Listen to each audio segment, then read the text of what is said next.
할렐루야. 한 주간 평안하셨죠? 우리 다 같이 마음을 모아서 2월 첫째 주 수요 예배를 성부, 성자, 성령의 이름으로 드립니다. 우리 함께 사도신경으로 신앙 고백합니다. 전능하사 천지를 만드신 하나님 아버지를 내가 믿사오며 그 외아들 우리 주 예수 그리스도를 믿사오니 이는 성령으로 잉태하사 동정녀 마리아에게 나시고 본디오 빌라도에게 고난을 받으사 십자가에 못 박혀 죽으시고 장사한 지 사흘 만에 죽은 자 가운데서 다시 살아나시며 하늘에 오르사 전능하신 하나님 우편에 앉아 계시다가 저리로서 산자와 죽은 자를 심판하러 오시리라. 성령을 믿사오며 거룩한 공예와 성도가 서로 교통하는 것과 죄를 사해 주시는 것과 몸이 다시 사는 것과 영원히 사는 것을 믿사옵나이다. 아멘. 함께 찬송가 428장, 예전 찬송가는 488장입니다. 428장 내 영혼의 햇빛비치니 우리 힘차게 찬양하시겠습니다. 내 영혼의 햇빛비치니 주 영광 찬란해 이 세상 어떤 빛보다 이 빛 더 빛나네 주의 영광 빛난 광채 내게 비춰 주시옵소서. 그 밝은 얼굴 배울 때 나의 영혼 기쁘다. 내 영혼에 노래 있으니 주 찬양합니다. 주 귀를 기울이시사 다 듣고 계시네. 주의 영광 빛난 광채 내게 비춰 주시옵소서. 그 밝은 얼굴 배울 때 나의 영혼 기쁘다. 내 영혼의 봄날 되어서 주 함께 하실 때 그 평화 내게 깃들고 주 은혜 꽃피네.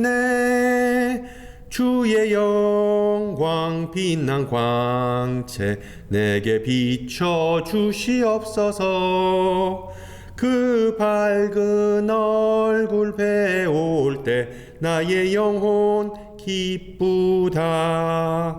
내 영혼에 희락이 있고 큰 소망 넘치네. 주 예수 복을 주시고 또 내려주시네. 주의 영광 빛난 광채 내게 비춰 주시옵소서. 그 밝은 얼굴 배울 때 나의 영혼 기쁘다. 아멘. 하나님께서 오늘 저녁 우리에게 주신 말씀 구약성경 창세기, 우리 계속해서 창세기 시리즈 이어갑니다. 창세기 6장 6절에서 12절 말씀입니다. 창세기 6장 6절에서 12절 말씀을 받들어 봉독합니다. 땅 위에 사람 지으셨음을 한탄하사 마음에 근심하시고 이르시되 내가 창조한 사람을 내가 지면에서 쓸어버리되 사람으로부터 가축과 기는 것과 공중의 새까지 그리하리니 이는 내가 그것들을 지었음을 한탄함이니라 하시니라. 그러나 노아는 여호와께 은혜를 입었더라. 이것이 노아의 족본이라. 노아는 의인이요 당대의 완전한 자라. 그는 하나님과 동행하였으며 세 아들을 낳았으니 셈과 함과 야벳이라. 그때 온 땅이 하나님 앞에 부패하여 포악함이 땅에 가득한지라. 하나님이 보신즉 땅이 부패하였으니 이는 땅에서 모든 혈육 있는 자의 행위가 부패함이었더라. 아멘. 며칠 전에 인터넷 검색을 하다가 코라, 그러니까 한국의 네이버 지식 검색과 같은 그 웹사이트에 올라온 이색적인 질문이 눈에 띄어서 잠깐 나누고자 합니다. 이런 내용의 글이 올라왔습니다. 어머니가 내가 성인이 될 때까지 길러준 대가를 요구한다. 자신을 키워준 어머니에게 살해를 하는 것이 이치에 맞는 것인가? 그렇다면 여러분이 생각하기에 얼마를 드려야 하는 것인가? 진지한 질문인지 아니면 우스갯소리인지 처음에는 분간하기 어려웠습니다. 어쨌든 이 질문에 대해 올라온 다양한 답변들을 보니까 대체적으로 아니다 였습니다. 돈을 낼 필요가 없다. 어떤 사람은 이렇게 기록했습니다. 부모가 당신을 낳은 것이지 당신이 그들에게 낳아달라고 요청한 것도 아니지 않느냐. 또한 당신은 양육에 대하여 차후에 있을 보상에 대해 그 어떤 공식적인 계약을 부모와 체결한 적이 없다.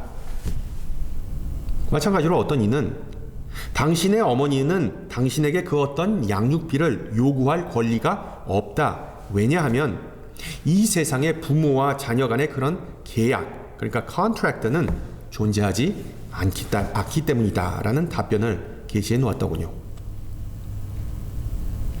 뭐 정확히 어떤 내막인지는 저도 자세히 모르겠지만 보통 서양 부모들은 자식에게 일절 바라는 것이 없다는 점을 감안한다면 이 질문을 게시판에 올린 사람 부모 속을 많이 썩였겠구나 라는 추측을 조심스럽게 해봤습니다.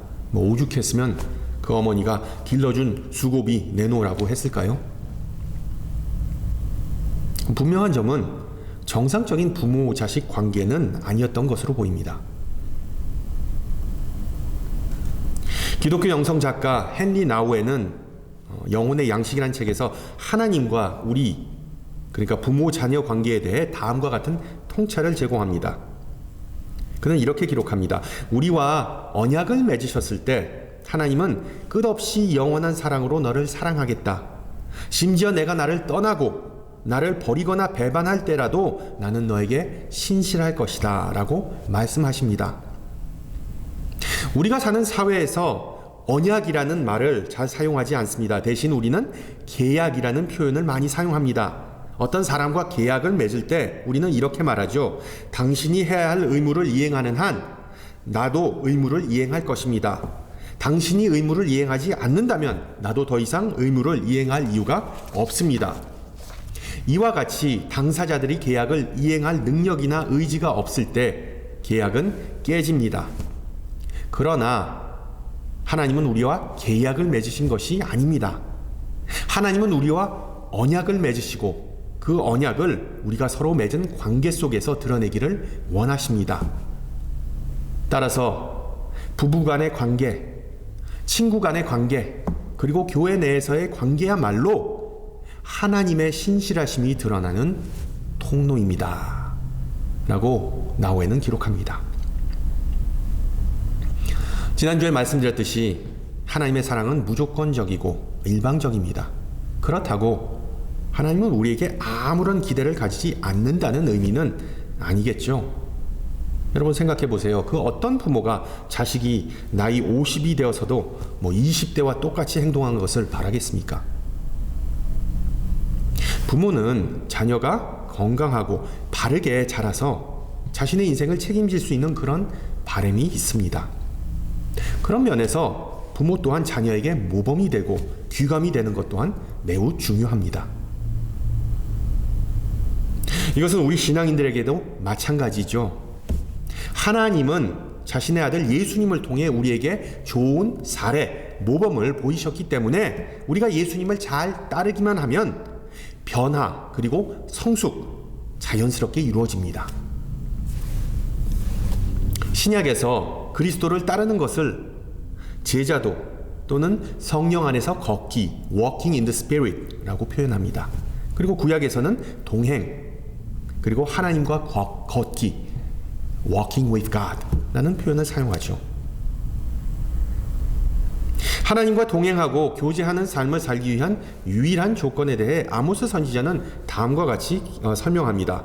두 사람이 뜻이 같지 않는데 어찌 동행하겠느냐. 물론 하나님의 마음과 그 입장을 이해하고 하나님과 같은 방향을 바라본다는 것 결코 쉬운 일은 아닙니다. 많은 시간과 그리고 또한 연습, 시행착오가 필요합니다. 때로는 하나님의 뜻을 이해하거나 받아들이지 못하는 경우가 수두룩합니다. 또는 하나님께서 보시기에 때가 되지 않았기 때문에, 우리가 준비되지 않았기 때문에 하나님은 침묵하시거나 또한 우리의 기도에 응답을 늦추시기도 합니다. 그럴 때는 우리가 과연 하나님께서 우리와 함께 동행하시는가라는 의문이 들죠. 아니면 우리의 잘못도 있죠. 우리는 기분이 내킬 때, 만사 형통할 때만 하나님과 동행한다는 그런 착각을 하기도 합니다. 과제를 늦게 제출한 이유를 설명하기 위해 교수 사무실을 찾은 한 대학생이 다음과 같이 말했답니다. 교수님, 죄송하지만 제가 요 근래에 컨디션이 좀 좋지 않아 부득이하게 과제가 늦었습니다. 그래서 교수는 그 학생을 빤히 쳐다보더니 다음과 같이 대답했습니다. 이 사람아, 세상에 수많은 이가 다 컨디션이 좋지 않은 상태에서도 자신에게 맡겨진 일에 최선을 다한다는 점을 명심하게. 그렇습니다. 방금 전에 부른 찬송의 가사처럼 내 영혼에 햇빛 비칠 때 하나님의 뜻을 분별하고 그 뜻을 따르는 것은 상당히 쉬워 보입니다. 그러나 인생이 꼬이거나 인생의 엇박자 날 때 하나님과 한마음 한뜻이 되는 것은 결코 쉽지 않습니다. 심지어 우리의 뜻과 그리고 하나님의 뜻이 상충되는 것 같기도 합니다. 그러면 누구의 뜻을 따르는 것이 현명할까요? 하나님의 길? 아니면 나의 길? 하나님은 우리의 창조주이자 부모이시기 때문에 때로는 고통스럽거나 납득하기 힘들지라도 하나님은 우리에게 가장 좋은 길이 무엇인지를 가장 잘 알고 계신다는 점을 꼭 기억하시기 바랍니다. 그래서 이사야 선지자는 그의 길은 우리의 길보다 높으며 그의 생각은 우리의 생각보다 높다라고 기록합니다. 오늘 본문은 가장 힘든 상황 속에서도 가장 컨디션이 안 좋은 때에도 하나님의 뜻을 따르고 하나님과 동행했던 한 사람의 이야기입니다.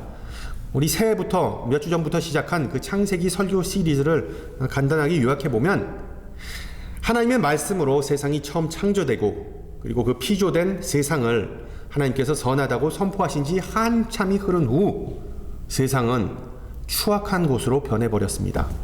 창세기 4장에서 이 가인과 셋의 후손이 크게 번성하여, 그러니까 두 살인자죠, 그 땅에 널리 퍼지면서 모든 것이 창조의 섭리와는 뒤틀리게 됩니다. 이 셋과 가인의 후손의 그 생각과 그리고 또한 그 마음이 악하게 변하면서 그들이 사는 세상 또한 추하고 악한 환경으로 변하게 되었습니다. 이것을 보신 하나님은 물론 깊은 슬픔에 빠지시고 심지어 세상의 그런 악한 변함을 보시고 전혀 기대하지도 않으셨던 것인지 충격을 먹으신 것 같습니다. 여러분 6절을 보세요. 땅 위에 사람 지으셨음을 한탄하사 마음에 근심하시다라고 기록합니다. 해석하기 쉽지 않은 구절임이 틀림없습니다. 창세기 3장에서 인간이 선악과를 먹고 타락했을 때에도 하나님의 그 감정에 대해 자세하고 구체적인 언급이 없었는데 여기서는 어떻게 전지전능한 하나님께서 자신이 하신 일에 대해 후회하실 수 있는가, 한탄하실 수 있는가, 한숨을 내뱉을 수 있는가, 많은 성서학자들이 이 구절을 놓고 논쟁을 벌였습니다. 하나님은 전지전능하신가, 아니면은 앞에 벌어질 일을 모르셨는가, 이런 논쟁이죠. 시간상 그 부분에 대해 다 다룰 수는 없지만 분명한 사실은 하나님은 종종 후회하셨던 일을 하신 적이 있습니다. 성경에 그렇게 나오죠. 또 다른 예가 바로 사울 왕을 세우시고 후회하셨던 그 사건입니다. 어찌됐든 하나님은 노아, 그의 가족, 그리고 방주에 승선한 동물을 제외하고 이 세상의 모든 피조물을 멸할 계획을 세우십니다. 그리고 하나님께서 그 계획을 세우자마자 궁창에 있던 물이 떨어지기 시작하고 억수로 비가 와서 홍수가 땅을 범람하고 모든 생물이 다 지상에서 지워지게 됩니다.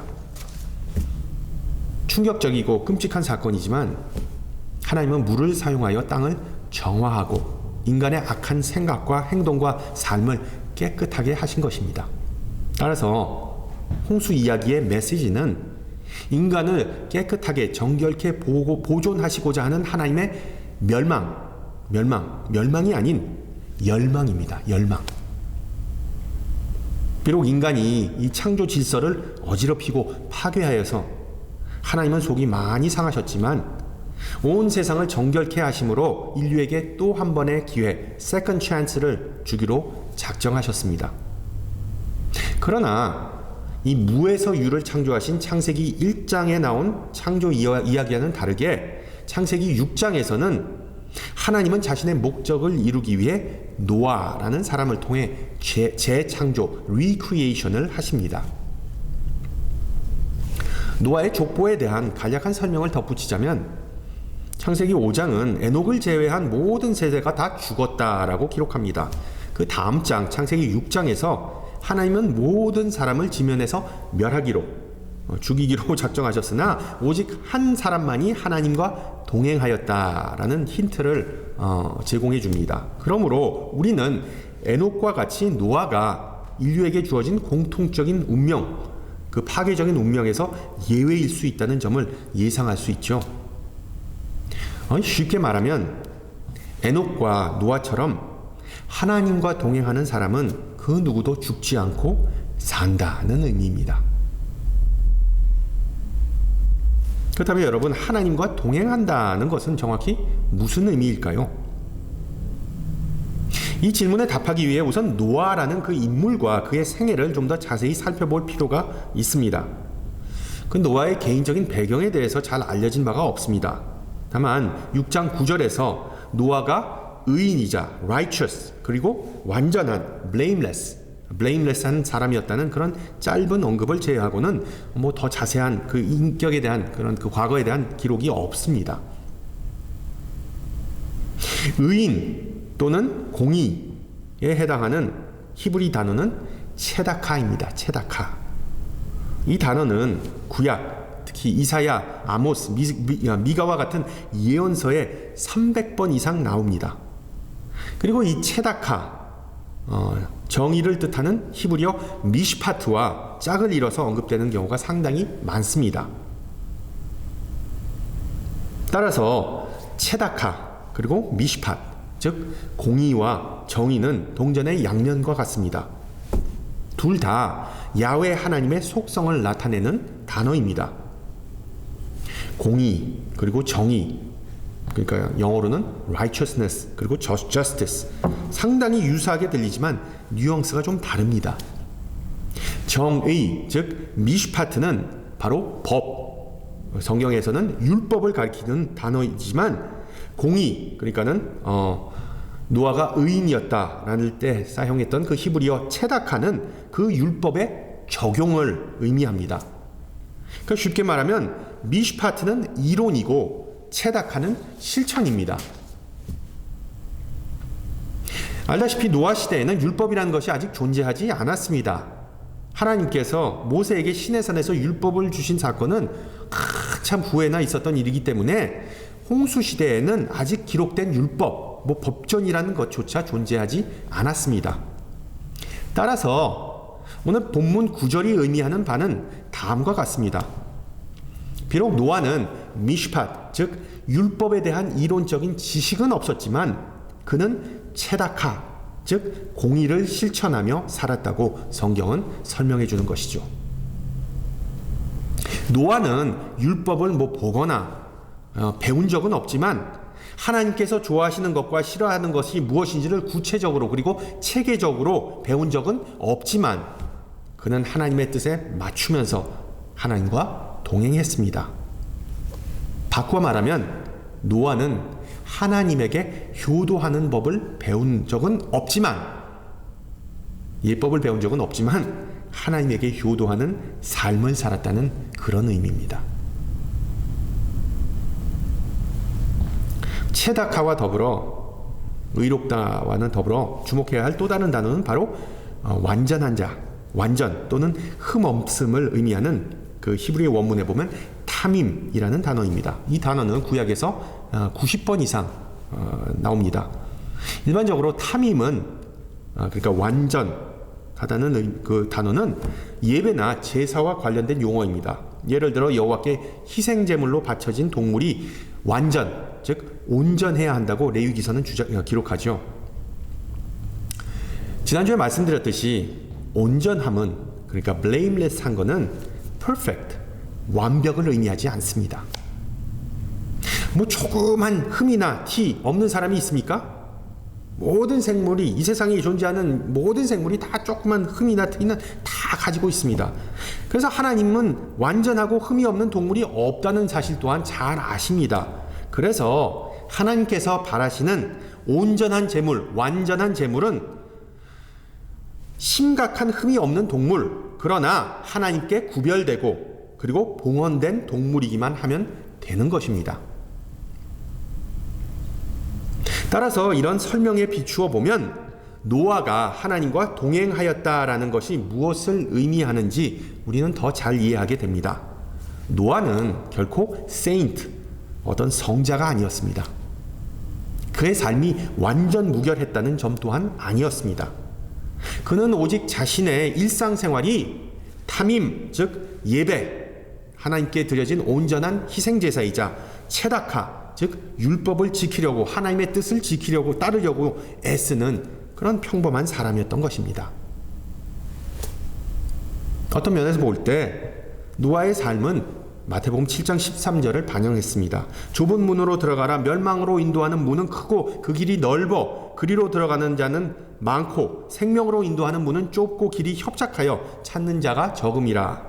비슷한 맥락에서 사도 바울은 우리 성도가 어떻게 노아와 같이 하나님과 동행할 수 있는지 로마서에서 다음과 같이 기록하죠. 바로 영적 예배에 대한 내용인데, 너희는 이 세대를 본받지 말고 오직 마음을 새롭게 함으로 변화를 받아 하나님의 선하시고 기뻐하시고 온전하신 뜻, 하나님의 뜻이 무엇인지 분별하도록 하라. 하나님의 뜻을 아는 것, 제가 말씀드렸죠. 하나님과 동행하는 삶의 필수적인 요건입니다.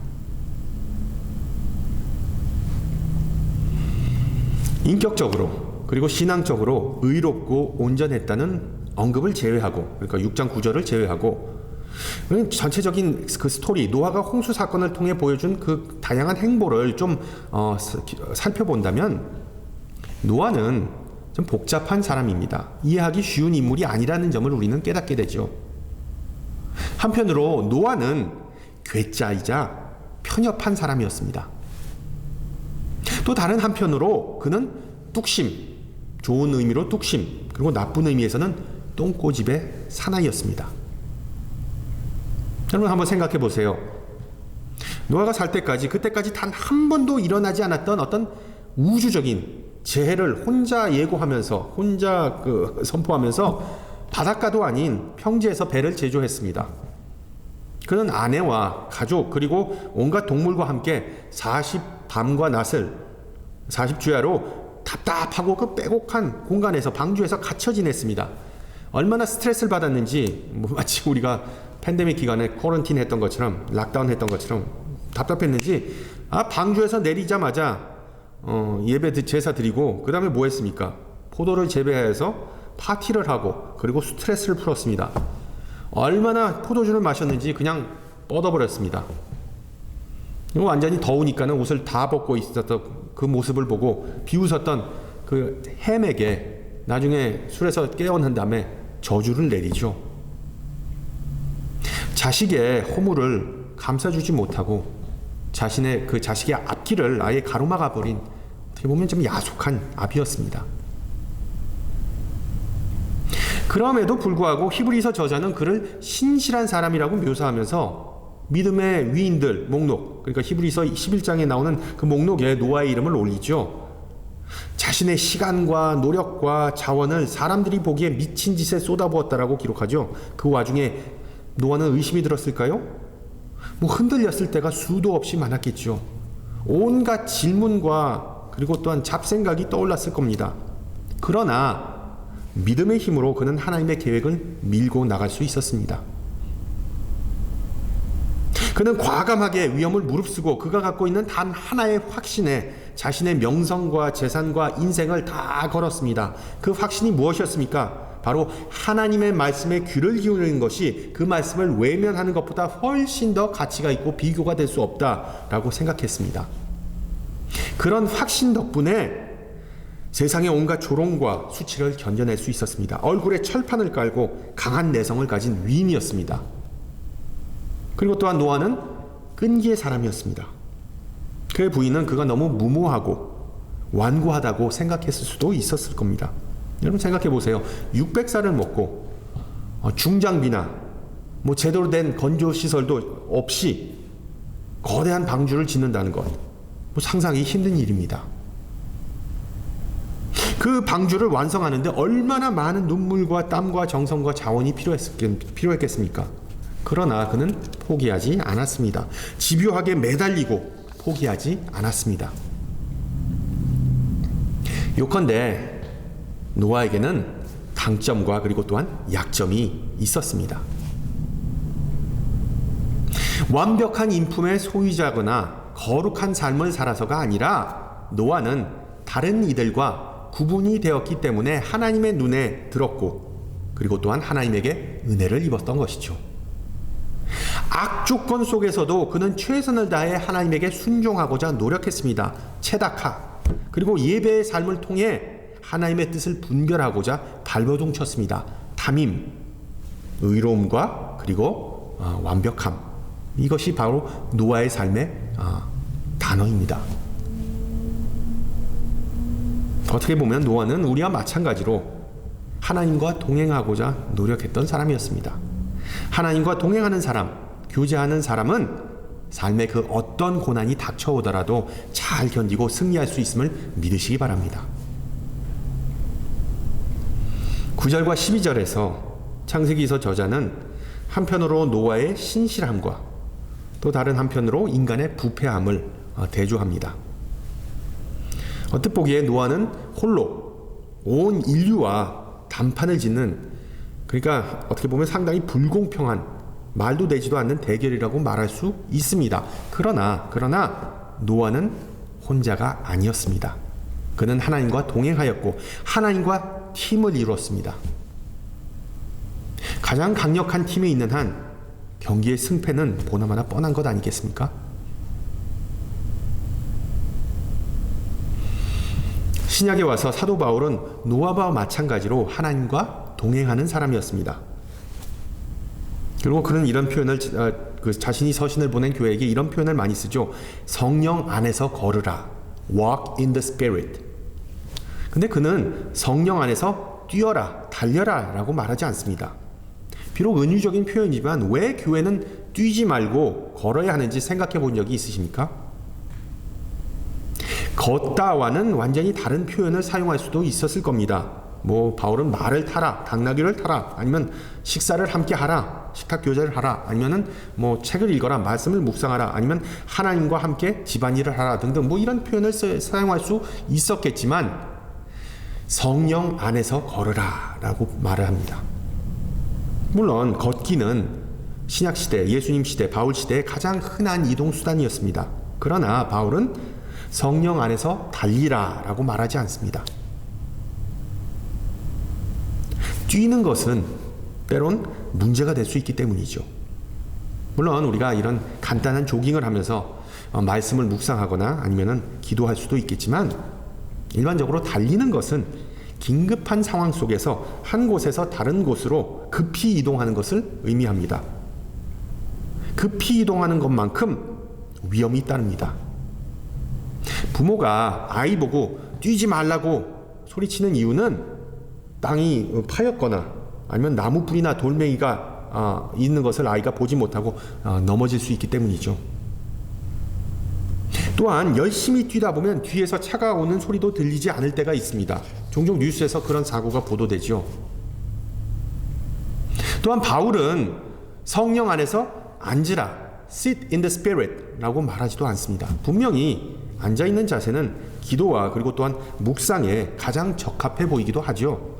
그러나 그리스도인의 영적인 삶은 반드시 움직임과 활동을 수반합니다. 인간은 앉아서 활동하지 않으면 기도할 수 있을까요? 기도했으면 좋겠지만 게을러지기 쉽습니다. 온갖 잡생각이 들죠.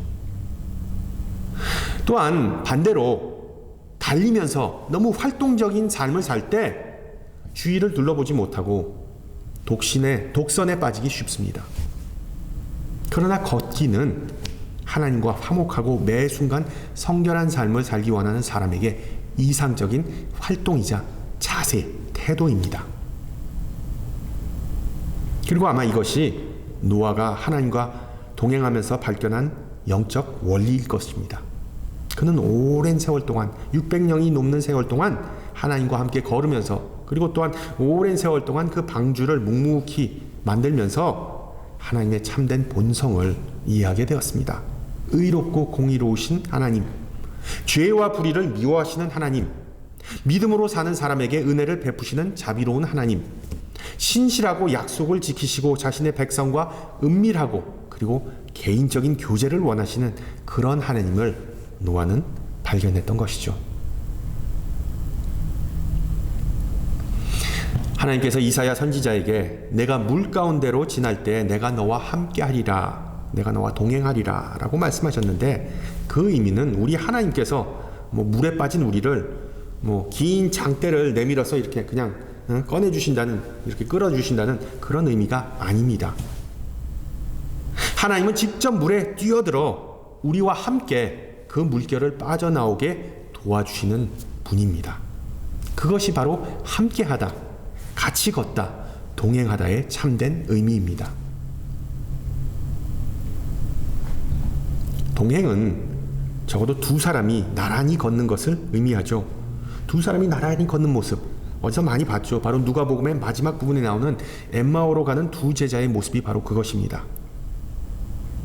이 두 사람과 언젠간 모르게 부활하신 예수님께서 이 무거운 마음으로 걸어가는 두 사람과 합류하시고 동행하십니다. 처음에 제자들은 예수님께서 동행하신다는 사실조차 모르면서 이런 얘기 저런 얘기 다 나누죠. 그러나 식탁에 앉아서 예수님께서 떡을 떼었을 때 그들의 눈이 밝아지고 부활하신 주님을 드디어 알아보게 되었습니다.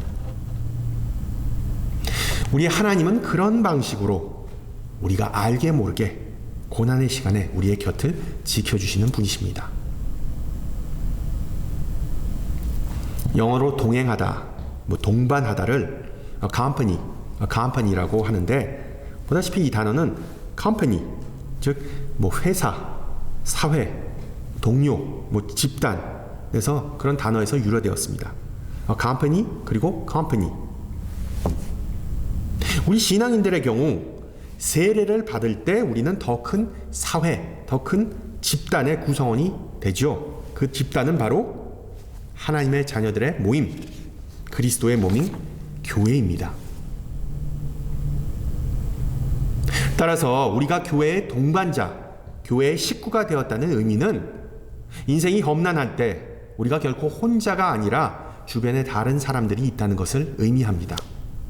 우리가 지치고 힘들고 넘어질 때 우리 곁에 있는 교우들이 우리를 잡아주고 일으켜줍니다. 특히 팬데믹 때문에 많은 고난과 상실의 아픔을 겪은 우리가 결코 절망하지 않는 이유는 함께 걷는 형제 자매가 비록 그들의 코가 석차일지라도 우리와 함께 삶을 나눌 준비가 되어 있기 때문입니다. 하나님은 노아에게 방주라는 축복을 내려주셨습니다. 그리고 하나님은 우리에게 또 다른 의미에서의 방주, 즉 교회라는 축복을 주셨습니다. 그 방주에 승선한 모든 교우들과 함께, 그리고 그 방주의 대장 대신 우리 예수님과 항상 동행하고 함께 항해하는 복된 동반자 되시기를 주님의 이름으로 축원합니다. 함께 기도합니다. 하나님 아버지, 오늘 저녁 주님과 동행하였던 노아의 아름다운 삶을 가르쳐 주심을 감사드립니다. 주님을 믿고 말씀을 신뢰하고 계명을 지키면서 심판에 대해 경고한 노아의 모습을 회상하면서 우리의 삶을 돌이켜봅니다. 항상 예배하면서 주님의 뜻을 분별하는 그 자세를 아름답게 보시고 의로 여기셨음을 배웠습니다. 우리도 비록 단점이 많지만 주님과 함께 걸으면서 정체하지 않고 전진하는 삶을 살기를 기도하오니 우리를 자비의 눈으로 바라보시고 우리에게 은혜 베풀어 주시기를 간구합니다. 비록 믿음의 여정이 험난하고 고단하지만 주님과 함께라는 사실을 기억하면서 항상 감사하고 영과 진리로 행하면서 온전하고 성숙한 자녀로 성장하기를 소망합니다. 주님과 같이 하늘나라의 소망을 담대히 선포할 수 있도록 도와주시고 우리의 삶이 주님의 선하심과 은혜의 증거이자 어둠을 비추는 빛이 되게 하옵소서. 이 시간 코로나로 인하여 집에서 격리하거나 아파하는 모든 이들을 주님께서 방문하시어 그들에게 위로와 용기 주시고 주님의 주권과 인자함을 다시 의지하게 하옵소서. 또한 각종 질병이나 노안으로 병상에서 괴로워하는 이들에게 치유의 손길로 어루만져 주시고 또한 태아의 열매를 기다리는 부모에게는 지혜와 사랑하는 마음을 주시옵고 이 시간 지구촌 곳곳에서 복음을 위해 고전하는 주님의 종들과 공동체를 지키시고 강건케 하옵소서. 함께 주님 같이 주신 기도합니다. 하늘에 계신 우리 아버지여, 이름이 거룩히 여김을 받으시오며 나라의 임하옵시며 뜻이 하늘에서 이루어진 것 같이 땅에서도 이루어지이다. 오늘날 우리에게 일용할 양식을 주옵시고 우리가 우리에게 죄 지은 자를 사하여 준 것 같이 우리의 죄를 사하여 주옵시고 우리를 시험에 들지 말게 하옵시며 다만 악에서 구하옵소서. 대개 나라와 권세와 영광이 아버지께 영원히 있사옵나이다. 아멘. 네, 며칠 전부터 날씨가 상당히 쌀쌀하고 바람이 많이 부네요. 항상 건강 조심하시고요. 다음 주 이 시간에 뵙도록 하겠습니다. 샬롬.